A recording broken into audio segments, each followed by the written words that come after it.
Focus Retail, le Focus.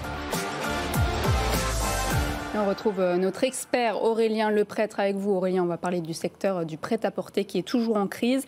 Les volumes achetés de mode sont toujours en baisse sur le premier trimestre 2023, moins 22% par rapport au niveau d'avant-crise. Et malgré cela, certaines enseignes sortent leur épingle du jeu. Alors c'est quoi la clé du succès ? C'est effectivement la question qu'on peut se poser. Les annonces se sont démultipliées en 2022. Et là encore, je dirais que début 2023, les chiffres sont plutôt moribonds.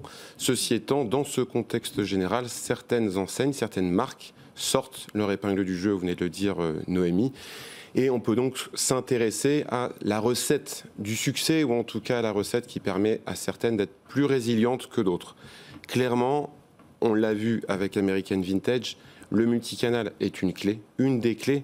Et oui, le digital a pris une part de plus en plus importante dans les parcours et dans les stratégies. Se développer aussi sur d'autres marchés, j'imagine. Il permet effectivement de gagner en réactivité, en efficacité, dans la capacité à adresser de nouveaux marchés.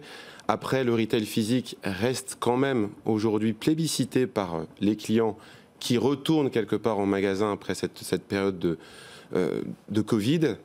Les hommes qui restent là aussi, on va dire, partie prenante dans l'incarnation de la marque, l'incarnation de l'enseigne auprès des clients qui se rendent dans ces magasins physiques.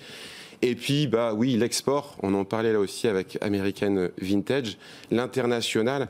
Et le fait est que oui, les marques françaises s'exportent encore correctement. On a encore, je dirais, un Made in France, ou en tout cas une marque France qui connaît un certain succès international et bon nombre d'enseignes de prêt-à-porter suivent quelque part les pas des marques du luxe et se lancent à l'international vers les États-Unis ou l'Asie. C'est vrai qu'avant c'était plutôt la Chine. Aujourd'hui on voit que ces marques elles accélèrent plutôt aux États-Unis. On parle aussi beaucoup des Émirats, de l'Arabie Saoudite. Il y a un rééquilibrage, clairement. Oui. La Chine a été l'Eldorado ou en tout cas la cible prioritaire et aujourd'hui on se rend compte qu'effectivement l'enjeu et peut-être de rééquilibrer sa stratégie à l'international. Merci beaucoup Aurélien. On passe tout de suite à la start-up. On va parler d'emailing automatisé mais tout de même personnalisé, vous allez comprendre.